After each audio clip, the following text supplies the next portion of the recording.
The deafening screech of metal against metal pierced the air as the circuit board slipped from Maya's bleeding hands. Blood trickled from a deep gash across her palm, staining the already grimy workstation. She bit back a cry of pain, glancing nervously toward the supervisor's office. "Everything okay over there?" asked a bearded man in worn overalls who had started that morning. The factory manager had introduced him simply as James. "I'm fine," Maya replied tersely, wrapping a dirty cloth around her hand. "Not like they'd give me proper medical supplies anyway." Victor Harrington watched the scene with growing unease. Just 2 days ago, he was James, the unskilled new hire at one of the 12 manufacturing plants he owned. No one suspected they were working alongside the billionaire founder of Harrington Technologies. At 45, Victor had built Harrington Tech from a garage startup into a global empire worth billions. His revolutionary microprocessors had transformed industries worldwide, but lately he'd felt disconnected from the company's operations. "You should get that looked at," Victor suggested, approaching Maya. "That needs stitches." Maya laughed bitterly. "Sure, and lose my job? I have a mother in hospice care and student loans to pay. Help me calibrate this machine while Thompson is on his call." That's when Victor noticed the state of the equipment scattered around the workstation. A soldering iron with frayed wires, testing equipment missing safety shields, machines with bypass safety interlocks. "Why is everyone working with such dangerous equipment?" he asked innocently.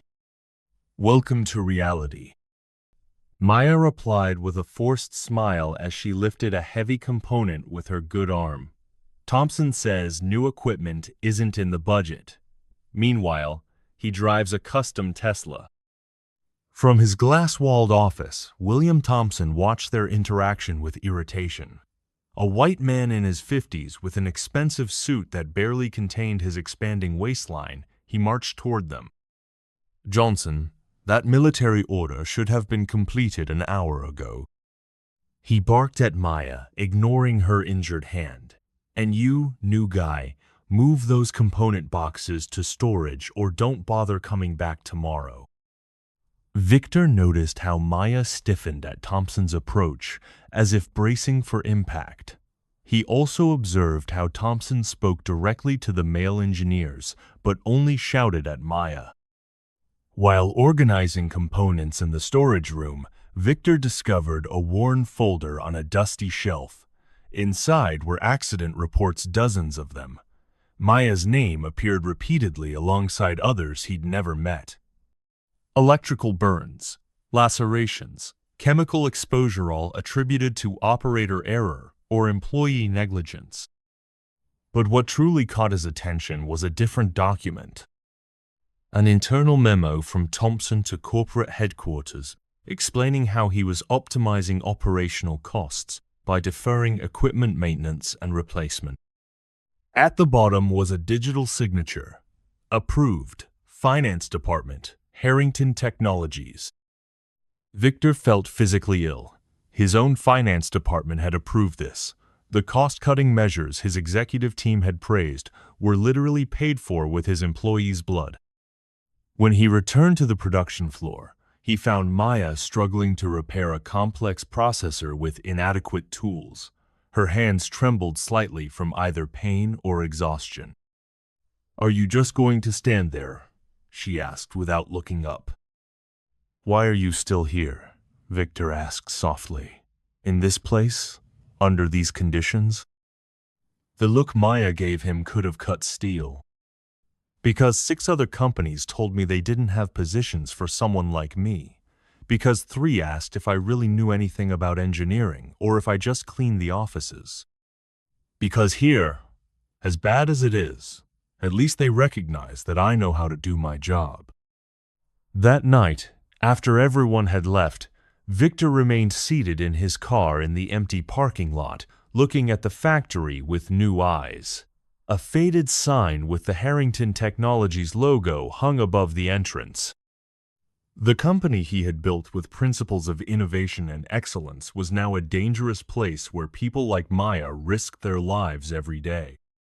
What no one in that factory could have imagined was that Victor Harrington wasn't just a billionaire concerned with profits.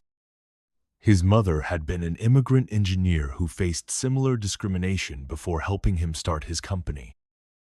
And as he watched the factory lights go out, a plan began to form in his mind, a plan that would not only change the working conditions at this facility, but expose a culture of neglect and prejudice that he, in his executive isolation, had allowed to flourish under his name. The next morning, Victor arrived at the factory before sunrise. He was no longer wearing his full disguise, keeping only the worn cap to avoid immediate recognition.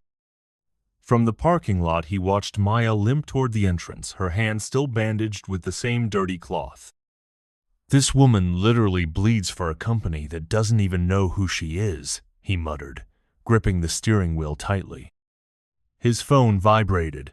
A message from Elena Diaz, Harrington Tech's legal director. "Documentation ready as requested. Extremely confidential. Need anything else? Be at the location at 2 p.m. Bring the financial auditor. No one else," he replied. Elena was more than just a competent employee. She was the daughter of his mother's closest friend, someone whose loyalty lay with the company's original values, not with spreadsheets. Inside the factory, the day began with Thompson gathering the team. Victor mingled with the group, not yet revealing his identity. "Listen carefully," Thompson barked. "Corporate wants better numbers this quarter. No overtime, no new parts unless absolutely necessary, no complaints." His eyes fixed on Maya. "Especially you. I've wasted too much time on your requests." Maya held his gaze. "My requests are for basic equipment that OSHA requires," she replied calmly. Thompson laughed dismissively. "OSHA? You think anyone's going to listen to your complaints?" He hesitated, swallowing a forbidden word. "Replaceable engineer complaining about conditions, please."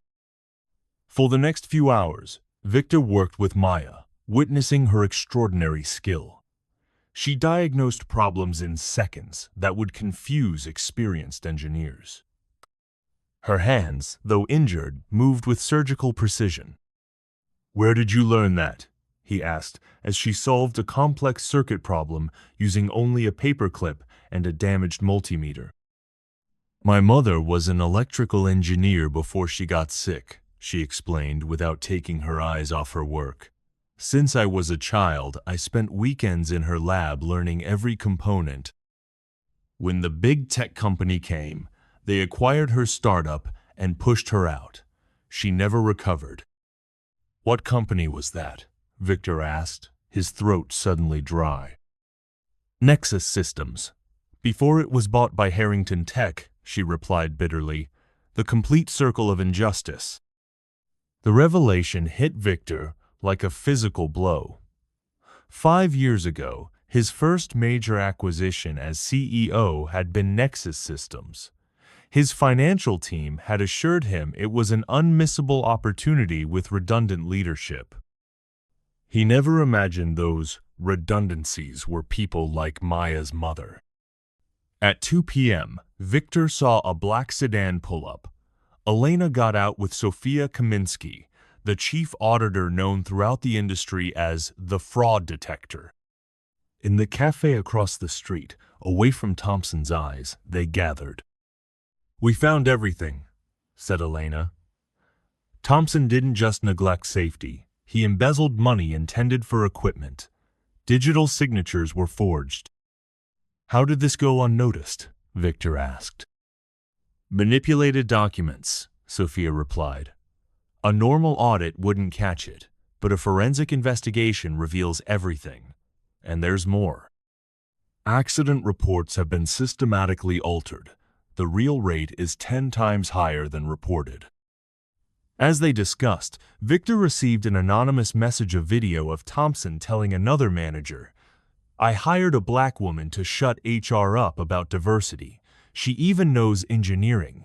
Imagine that. But at the first complaint about safety, she's out. Harrington never shows up anyway. Do we have everything we need? Victor asked, his voice trembling with contained rage. And more, confirmed Elena. The question is, what do you intend to do? Back at the factory, he found chaos. A prototype for a major government contract needed urgent attention. Thompson, suddenly attentive to an important project, demanded perfection. Johnson, handle this personally, he ordered Maya. But no nonsense. This contract is worth more than your career. Victor was watching when he noticed something alarming. The testing equipment Maya was forced to use had exposed wiring and was showing signs of electrical instability. Thompson entered with a government inspector. Come see how we maintain quality control, he boasted. We invest only in the best equipment and personnel. Impressive, commented the inspector. I've always heard excellent things about Harrington Tech. Innovation and excellence, correct? Absolutely, smiled Thompson. Our CEO, Victor Harrington, has prioritized these values from the beginning. That's when the testing equipment emitted a high-pitched whine. Maya instinctively threw herself backward. Thompson marched furiously toward her. What do you think you're doing? He hissed. You're embarrassing the company in front of. The equipment exploded in a shower of sparks, narrowly missing Maya. If she had been standing closer, she would have been severely injured or worse. The inspector turned pale. My God, someone could have been killed. Thompson panicked, trying to recover. An unusual accident, probably human error or sabotage. It wasn't human error, Maya interrupted, finally exploding. I've been warning about this equipment for months. I have emails, forms, everything documented. You're fired. Effective immediately, Thompson shouted. What no one noticed was the almost imperceptible smile on Victor's lips. After a whole night studying documents, making calls, and preparing every move, his plan was reaching its crucial moment. The evidence on Elena and Sophia's tablets, the secret recordings from the last 2 days, the anonymous video he had received, it all fit together perfectly. As Thompson shouted threats at Maya, he barely noticed that the government inspector was discreetly documenting the scene. What he also didn't know, every smartphone in Victor, Elena, and Sophia's pockets was recording everything. For a man who had built his career humiliating people he considered inferior, Thompson was about to learn that some faulty machines are more dangerous than they seem, especially in the right hands. No one is getting fired today, Victor said, stepping forward. Except you, Thompson. The manager turned, confused. Who do you think you are? Victor Harrington, he replied calmly, removing his cap. CEO of Harrington Technologies. A deathly silence fell over the factory floor. Thompson paled, then blushed, finally stammering. This is some kind of joke. The inspector, watching closely, muttered, Internal investigation. Something like that? Victor confirmed as Elena and Sophia entered with their tablets. And we've gathered enough evidence. Maya stood motionless, trying to reconcile the clumsy assistant with the billionaire CEO standing before her. This is ridiculous, Thompson tried, forcing a laugh. You can't. Elena turned her tablet toward him. On the screen, a clear recording. I hired a black woman to shut HR up about diversity. At the first complaint about safety, she's out. Do the financial irregularities explain anything? Asked Sophia, showing detailed spreadsheets, the falsified reports, the forged signatures. The inspector moved away as if Thompson had a contagious disease. This is criminal. I did what I had to do to keep your damn profits up, Thompson exploded, pointing at Victor. Your impossible targets, your budget cuts. A murmur ran through the workshop. The other engineers exchanged uncomfortable glances. You're right, Victor admitted, surprising everyone. I'm guilty too. Maya looked up, shocked by the admission. I delegated without proper oversight. I prioritized numbers over people, Victor continued, looking directly at her. That ends today. Turning to Thompson, he said, but your guilt goes deeper. You chose to mistreat people, to discriminate, to put lives at risk, to line your own pockets. Victor called security, who escorted Thompson out as he shouted threats of lawsuits. Effective immediately, this facility is closed for complete renovation, Victor announced, his voice echoing across the suddenly silent factory floor. Everyone will receive full paid leave with benefits during the transition. When it reopens, it will have new equipment, new safety protocols, and new management. The employees exchanged uncertain glances, decades of broken promises making them skeptical of sudden corporate benevolence. Victor understood their hesitation. Trust, once broken, required more than words to repair. I know many of you have heard similar promises before, he continued, meeting their gazes directly. The difference is that this time I'm putting it in writing. He nodded to Elena, who began distributing documents to each employee. These are legally binding guarantees of your positions, with improved compensation packages and retroactive hazard pay for the unsafe conditions you've endured. A middle-aged technician in the back raised his hand tentatively. Sir, with all due respect, how do we know this isn't just damage control? The moment the government inspector leaves, things could go right back to how they were.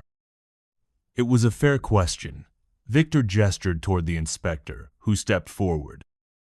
My department will be establishing a permanent oversight office within this facility, the inspector explained.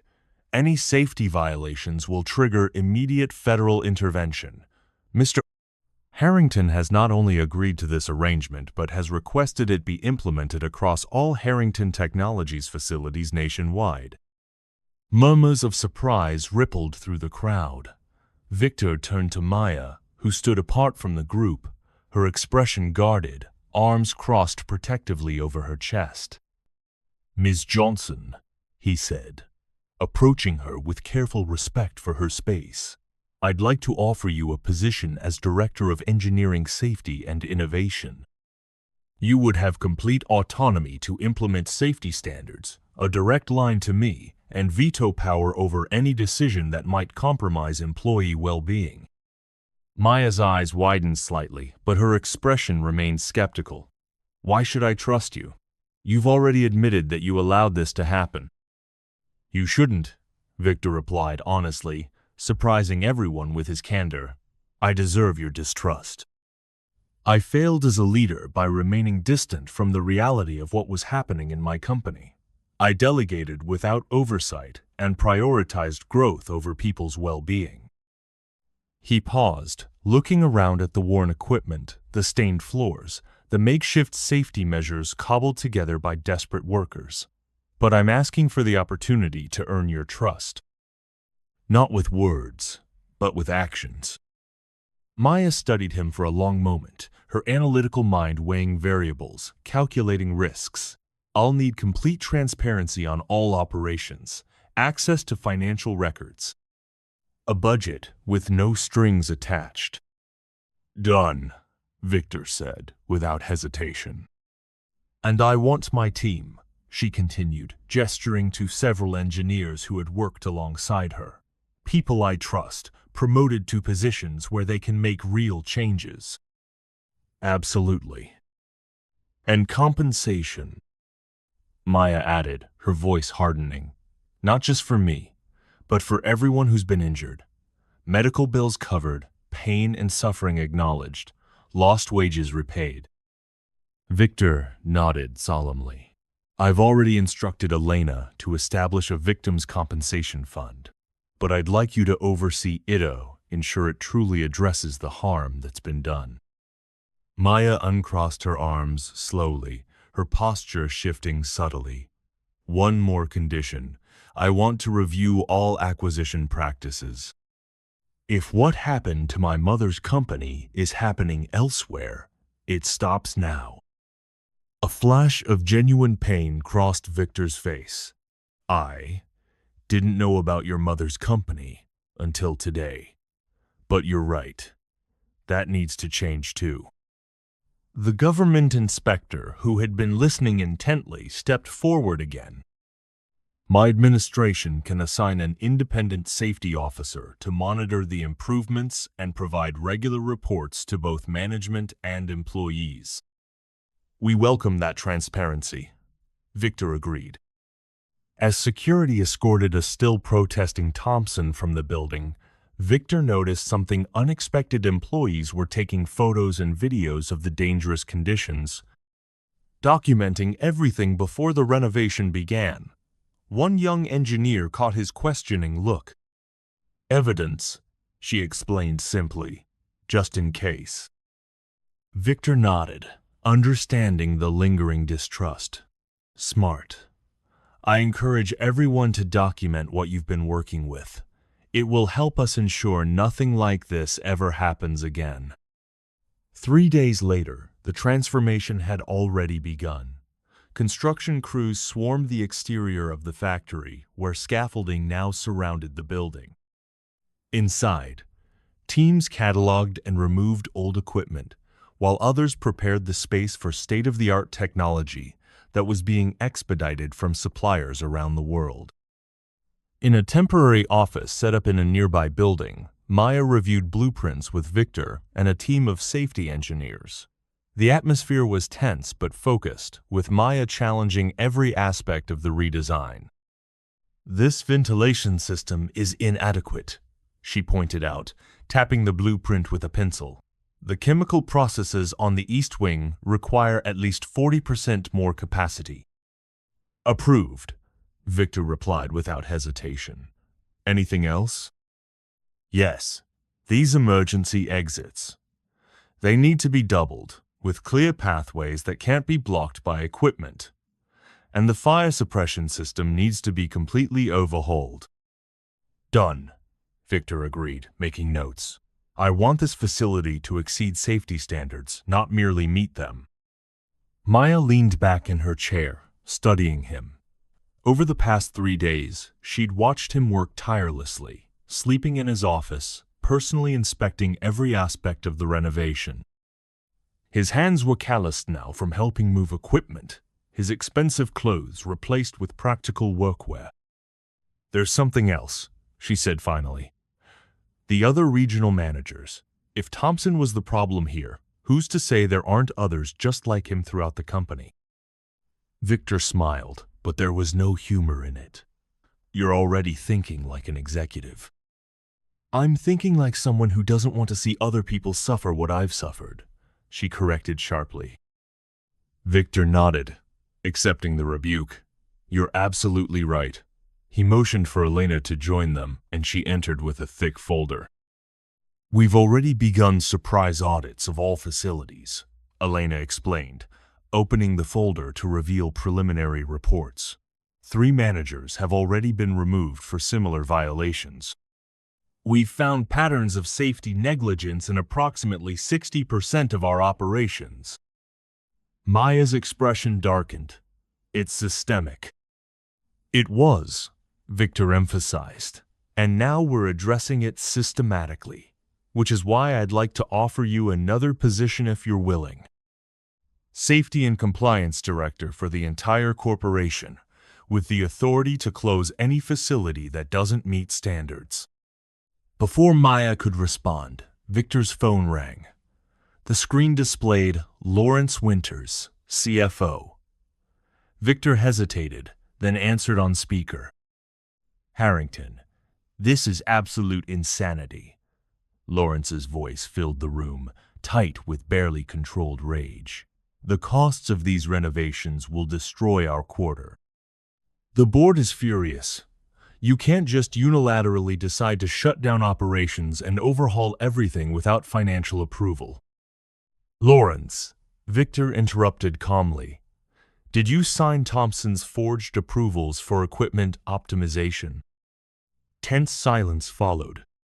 Because we have evidence that someone on your team approved illegal cuts to safety budgets across multiple facilities, cuts that resulted in injuries, some permanent. I didn't know the extent, Lawrence stammered. Board meeting tomorrow. Victor cut him off. Bring your resignation or names of those involved. This isn't negotiable. After he hung up, Maya studied him with new interest. This goes to the top, then. Wherever it goes, Victor confirmed grimly. My mother built this company to innovate and improve lives, not exploit them. I lost sight of that. I won't make that mistake again.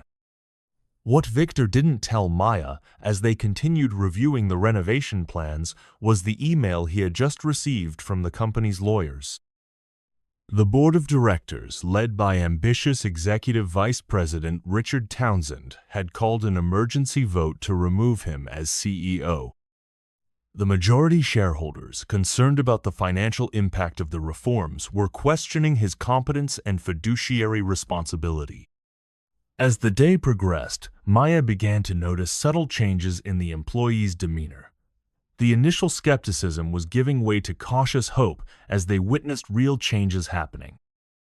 When a truck arrived carrying brand new safety equipment, proper ventilation masks, cut-resistant gloves, eye protection workers gathered around in disbelief.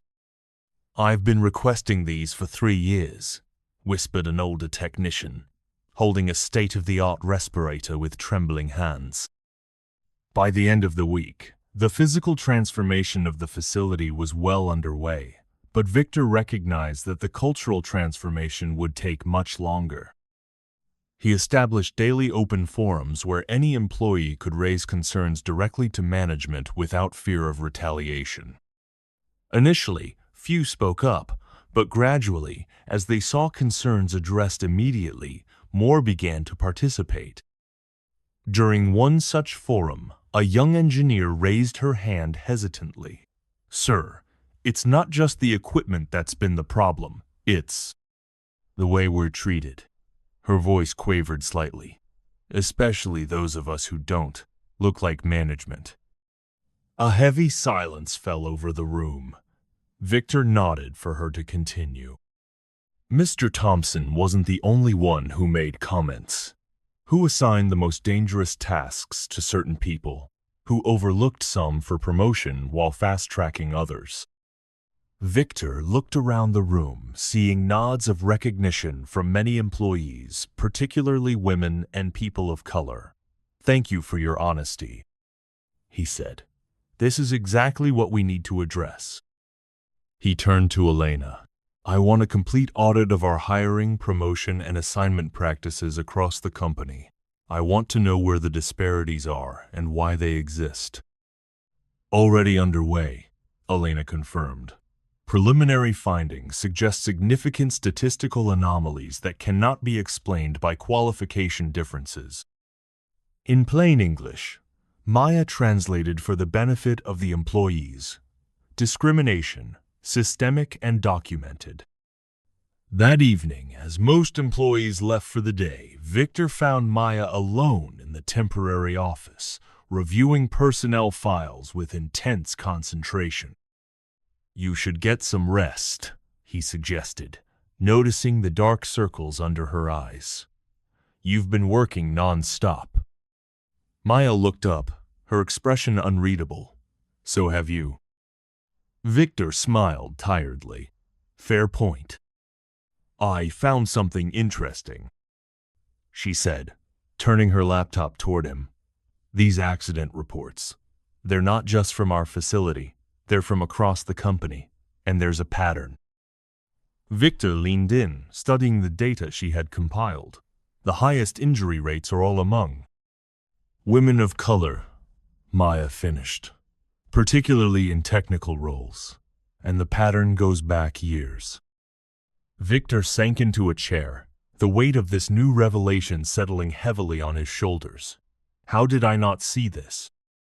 Because you weren't looking, Maya said simply, without accusation.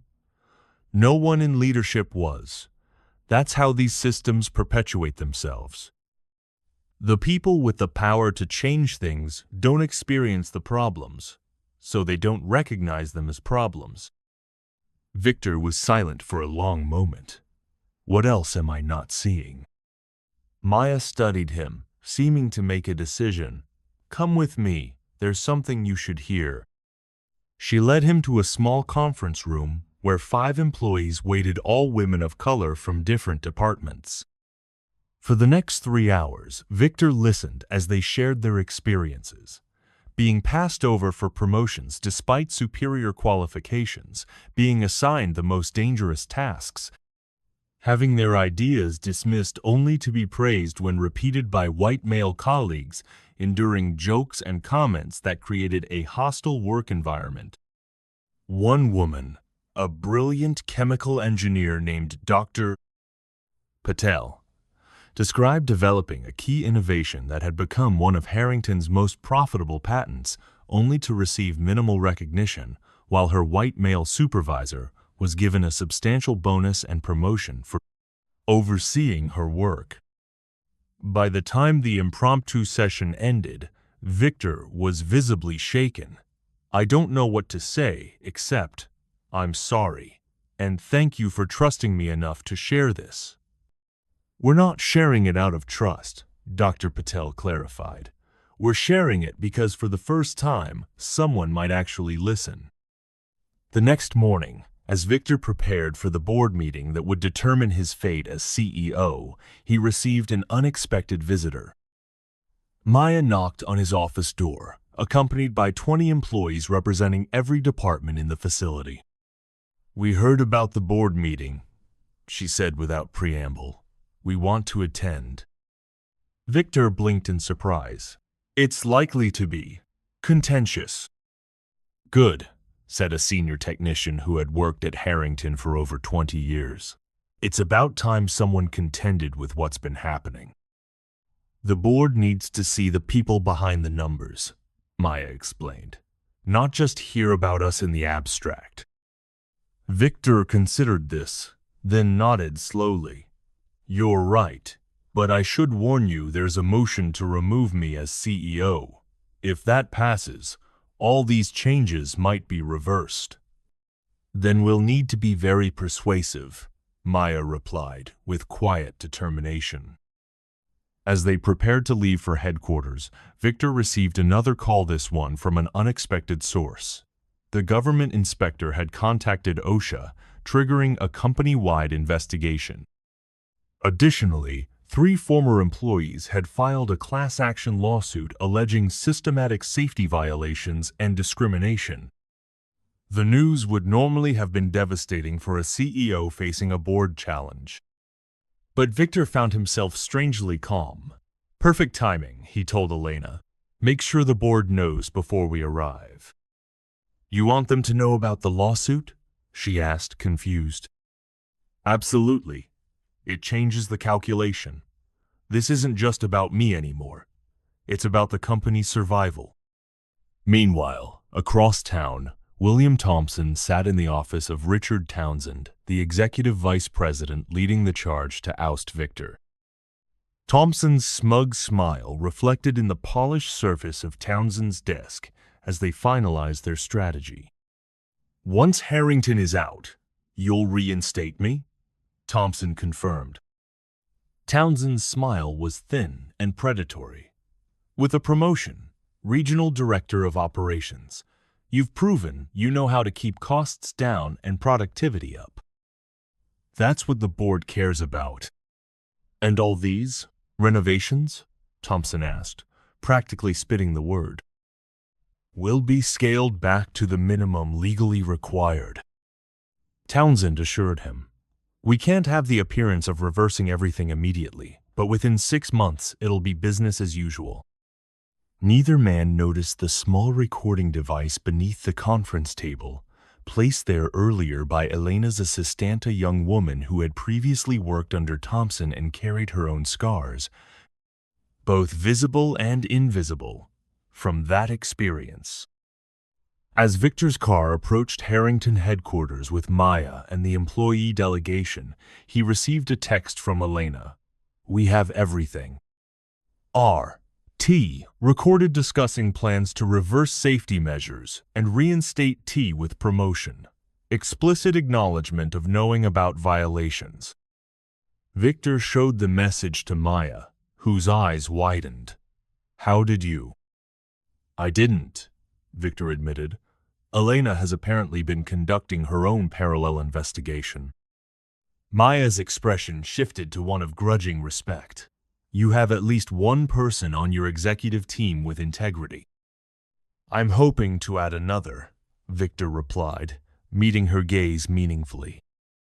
As they pulled up to the imposing glass tower of Harrington headquarters, Maya took a deep breath, staring up at the building that had always represented an unreachable world of power and privilege. Now she was about to enter it not as a supplicant, but as an agent of change. "Ready?" Victor asked quietly. Maya nodded, her resolve hardening.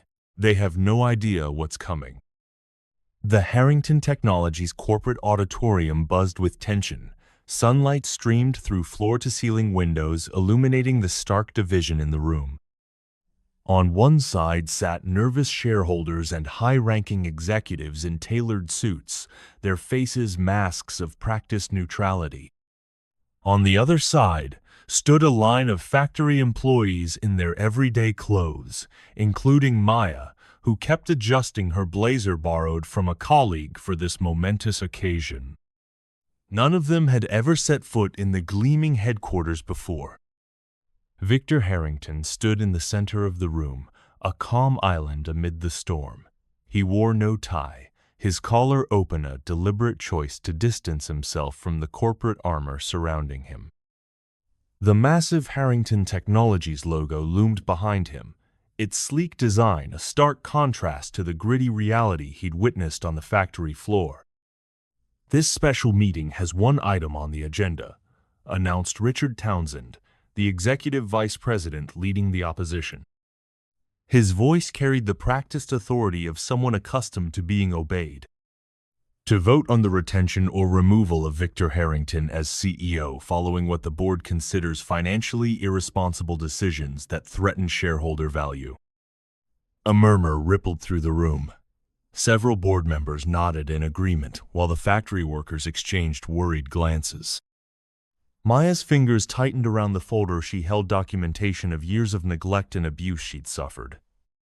Victor smiled slightly, his eyes moving deliberately from face to face. "I believe I have a 15-minute presentation, as is my statutory right before any vote. May I?" Richard's jaw tightened, but he nodded reluctantly. "Proceed, Mr. Harrington." Victor motioned to Elena, who moved efficiently through the room, distributing sealed manila folders to each board member. Her face betrayed nothing, but her eyes met Victor's briefly, a silent confirmation that everything was in place. "Don't open them yet," Victor instructed, picking up a remote and turning on the massive projection screen. "I want to tell a story first, a story about legacy and betrayal." The lights dimmed. On the screen appeared a photograph that made several board members shift uncomfortably. Victor's mother, Eliza Harrington, standing next to an early computer prototype in what was clearly a converted garage. Her brilliant smile and determined eyes seemed to challenge everyone in the room. "My mother started out designing circuits in our garage after being told repeatedly that women, especially immigrant women, didn't belong in engineering." Victor began, his voice soft but carrying to every corner of the room. "She built this empire on two principles: employee safety and technological advancement for human benefit. Not profit. Not market share. Human benefit." He clicked to the next slide. Financial charts appeared, showing the company's meteoric rise. "Over the past 5 years, our profit margin has increased by 47%. Our stock price has tripled. Executive compensation has increased by 82%. He paused, letting the numbers sink in. Impressive by any standard, but I'm here today to ask, at what cost? Another click. The screen filled with photos that made several people gasp. Dangerous equipment in the factory, exposed wiring, the damaged testing station that had nearly killed Maya, and most disturbingly, Maya's bloody hand wrapped in a dirty cloth. This is the cost, Victor said, his voice hardening. Dangerous conditions, employees at risk, systematic discrimination, human beings treated as disposable resources. Richard Townsend stood abruptly. This is pure emotional manipulation. The numbers? The numbers, Richard? Victor's smile was razor sharp. You want to talk about numbers? Very well. He turned to the audience. Now you can open the folders. The sound of paper rustling filled the room, followed by a silence so absolute it seemed to have physical weight. The folders contained detailed forensic accounting reports of embezzlement, copies of forged signatures, and of gold, and transcribed recordings including several of Richard himself arguing with Thompson about cutting unnecessary safety costs and keeping that black girl in line. One board member, an elderly woman who had been with the company since its early days, removed her glasses with trembling hands. Another closed his folder and pushed it away as if it were contaminated. A younger board member was already on his phone, presumably calling his lawyer. Harrington Tech isn't just a technology company, Victor continued into the stunned silence. It's a legacy, a symbol of innovation that my mother built from nothing. A legacy I almost destroyed through negligence and distance. For that, I take full responsibility. He walked slowly around the room, making eye contact with each person. But there's a difference between negligence and malice, between distance and deliberate exploitation, between making mistakes and systematically profiting from the suffering of others. Maya stood up, surprising everyone. Her movement broke the spell of silence, and whispers erupted around the room. If I may, she said clearly, her voice stronger than she felt. I've never been to a corporate meeting before, but can I show you something? Victor nodded, intrigued. Maya rolled up her sleeve, revealing a deep, jagged scar that ran from her wrist nearly to her elbow. This happened when a testing station shorted out due to faulty wiring that had been reported 7 times. Her voice was steady, though her hand trembled slightly. I received no compensation, no adequate medical care. I was told if I pursued it, I would be fired. I kept working because I had to support my mother, the same mother who lost her career to this company's acquisition practices. She looked directly at the shareholders, her gaze unflinching. You make billions off our intellect, off our dedication. You build vacation homes and buy yachts with money saved by denying us basic safety equipment.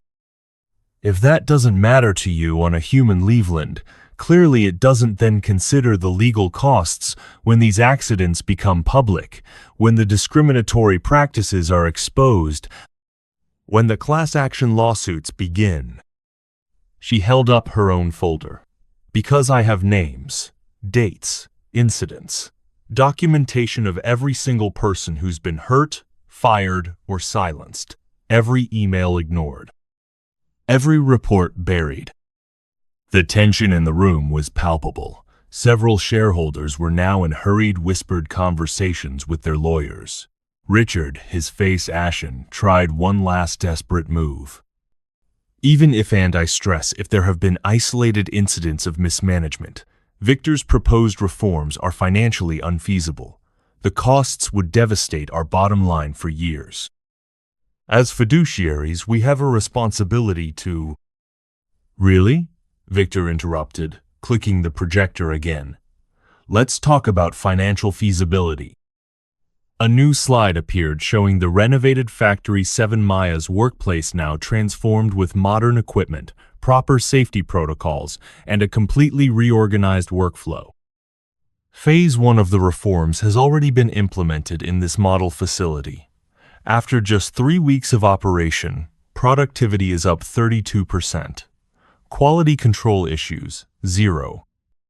Employee turnover, 0. Workplace incidents, 0. He clicked again. And the big surprise.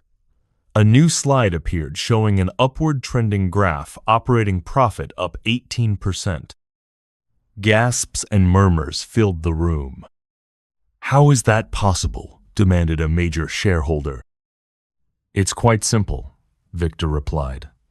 "When people aren't afraid of being injured, when they have the proper tools, when they're treated with dignity, they do better work. They innovate. They care about outcomes. They stay with the company, reducing training costs. They don't sue us, reducing legal expenses. Safety and dignity don't cost money. They generate it." He turned to face Richard directly. "And that's not even addressing the embezzlement. The funds diverted from safety budgets didn't just disappear into thin air, did they, Richard?" Richard's face flushed deep red. "These accusations are documented," Elena interrupted smoothly, stepping forward with another stack of papers. "In triplicate. With the SEC, the FBI's Financial Crimes Division, and the Department of Labor, as of this morning." The vote that followed was almost unanimous. Victor would remain CEO with expanded authority to implement his reform plan across the entire network. Richard, along with 3 other executives implicated in the scheme, was removed from the board effective immediately and escorted from the building by security, their company devices and access cards confiscated. As the meeting adjourned, Maya found herself surrounded by board members eager to hear more about her experiences and ideas for improvement. One elderly board member, tears in her eyes, took Maya's hands in hers. "I worked with Eliza Harrington in the early days," she said. "She would be so proud to see you standing up like this. This company was built by women who refused to be silenced." 3 months later, on a crisp autumn morning, hundreds gathered for the inauguration of Harrington Tech's new Safety and Innovation Center, a gleaming glass and steel structure built on the site of what had once been the most dangerous section of Factory 7. Maya, now Executive Director of Engineering Standards and Workplace Safety, stood at the podium in a tailored suit, her natural hair framing her face. The transformation went beyond her title, and clothes stood taller, spoke with unwavering confidence, and carried herself with the authority of someone who knew her worth. "Today marks not just the opening of a building," she told the assembled crowd of employees, media, and industry leaders, "but the rebirth of a vision. Every Harrington facility worldwide now has cutting-edge equipment, not just for productivity, but for safety. We've implemented strict protocols, ongoing training, and a direct channel for reporting violations without fear of retaliation." She gestured to a wall where photographs of injured workers, including herself, were displayed alongside their stories. "We don't hide our mistakes, we learn from them. We don't silence our critics, we listen to them. And most importantly, we don't see safety as a cost center, but as the foundation of innovation itself." Across town, in a sparsely furnished apartment, William Thompson watched the ceremony on a small television. Once the proud owner of a luxury condo and a custom Tesla, he now lived in the only place he could afford after losing everything. His defamation suits against Harrington had been dismissed with prejudice. 3 criminal charges of negligence and 1 of embezzlement were pending, with trials set for next month. The final irony: no tech company would hire him, not even in an entry-level position. His name had become toxic in the industry. As Maya cut the red ribbon to thunderous applause, Thompson switched off the TV, his hands shaking with rage and regret. Back at the ceremony, after the crowds had thinned, Maya found Victor standing alone in the main lobby. looking at the restored portrait of his mother that now hung prominently beside a new installation, a wall of patents and innovations created by Harrington employees at all levels since the reforms began. "She would be proud," Maya said, joining him. "Of both of us," Victor replied, turning to face her. "You know what impresses me most? How you managed to solve complex engineering problems with faulty equipment for so long. The innovations you created just to survive daily challenges most engineers never face." Maya smiled, touching a nearby display showing her own recent patent, a new safety protocol system that was already being adopted industry-wide. "That's what people like me do all our lives," she said. "We improvise, we adapt. We survive with the bare minimum. We build workarounds for systems designed without us in mind." Her eyes met his. "Imagine what we can accomplish with the right tools and actual support." The following week, Harrington Tech launched the Eliza Harrington Fellowship, a comprehensive scholarship and mentorship program for young engineers from marginalized communities. The program included full tuition, guaranteed internships, and a clear path to employment. The training center, housed in the renovated Factory 3, was named after Maya's mother, Dr. Josephine Johnson, the brilliant engineer who had lost her career to corporate acquisition years earlier. At the fellowship's inaugural ceremony, a news crew documented the first class of 50 recipients receiving their welcome packages. Among them was Maya's younger sister, Zora, who had once abandoned her engineering dreams after seeing her sister's struggles. "My sister taught me that no matter how hard they try to break you," Zora told the camera, her eyes bright with unshed tears, "it's what you build from the broken pieces that really matters."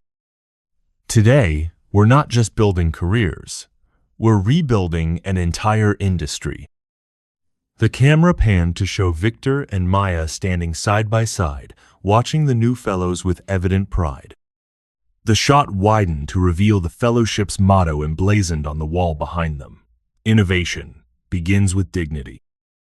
In his office later that evening, Victor reviewed the quarterly reports with a satisfied smile. His phone buzzed with a notification: Harrington stock had reached an all-time high following the announcement of 3 major government contracts, all specifically citing the company's new safety and ethical employment standards as deciding factors. Integrity, it turned out, was the best business model after all. As the sun set over the Harrington campus, lights remained on in laboratories and workshops where engineers of all backgrounds worked together, their ideas valued, their safety ensured, their humanity recognized. In one such lab, Maya and her team were developing a revolutionary new microprocessor that promised to transform renewable energy storage, a project that would never have existed in the old Harrington culture. Sometimes we need to go undercover to see the naked truth that hides behind corporate facades. And sometimes it's the very people society tries to break, those forced to navigate broken systems with inadequate tools, who possess the unique perspective needed to rebuild those systems better than before. This story of transformation and justice proves that true success isn't measured by quarterly profits or stock prices, but by the dignity we afford to every person who contributes to our shared progress. The revolution at Harrington Technologies wasn't just about safer equipment or better management. It was about recognizing that the most valuable resource in any company isn't its intellectual property or market share, but the human beings whose minds and hands bring innovation to life.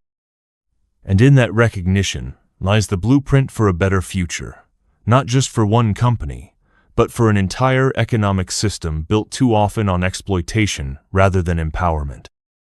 The transformation of Harrington Technologies revealed profound truths about power, responsibility, and human dignity in the modern corporate landscape. This tale of discovery and redemption offered lessons that extended far beyond one company's reformation. Victor Harrington's journey illustrated that leadership requires more than vision and financial acumen. It demands constant vigilance and personal accountability. Despite building an empire on principles of innovation and excellence, he had allowed distance to breed complacency. His awakening came through direct immersion in the reality his employees faced daily, proving that true understanding cannot be achieved through spreadsheets and quarterly reports alone. Leaders who insulate themselves from the consequences of their decisions inevitably lose touch with the human impact of their policies. Maya Johnson's story demonstrated the extraordinary resilience of those who face systemic barriers yet refuse to be defined by them. Her technical brilliance and problem-solving abilities had been forged in adversity, not nurtured by supportive systems. When finally given proper tools and recognition, her potential flourished beyond what conventional corporate thinking would have predicted. This revealed a sobering truth. How many brilliant minds and innovations has society lost by maintaining systems that exclude and undervalue certain voices? Maya's rise from endangered engineer to executive showed that diversity isn't merely about representation.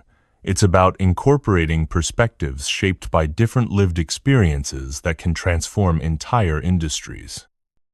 The narrative exposed how discrimination and exploitation often hide behind corporate euphemisms and financial jargon. Cost optimization, operational efficiency, and resource allocation can become sanitized terms that mask human suffering.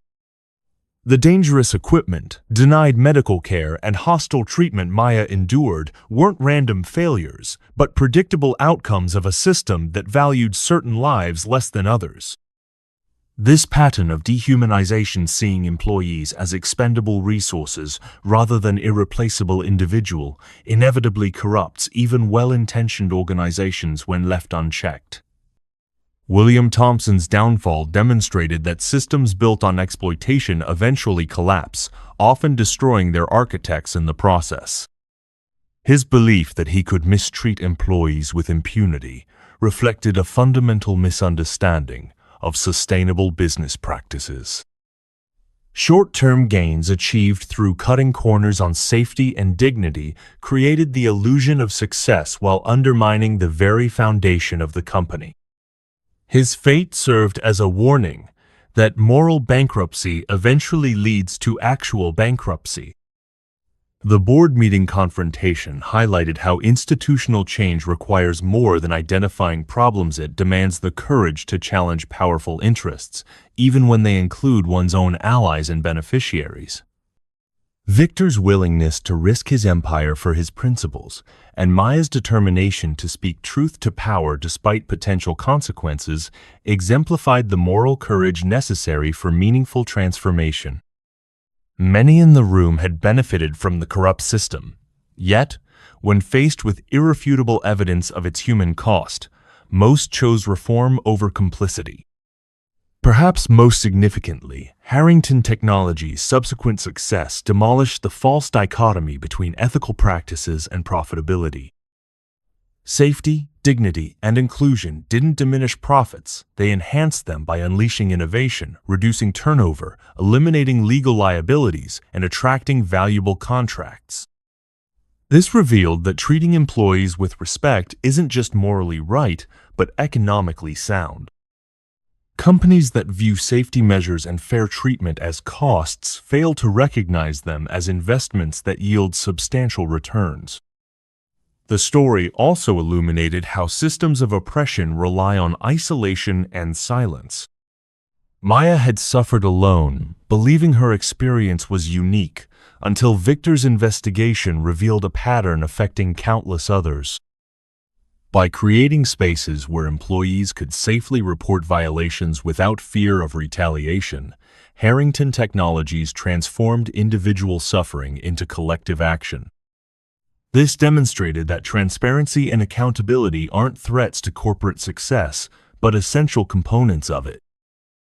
The Eliza Harrington Fellowship Program showed that meaningful change must extend beyond addressing immediate problems to creating new pathways for future generations. By investing in young engineers from marginalized communities, the company acknowledged its responsibility to repair historical harms and prevent their continuation.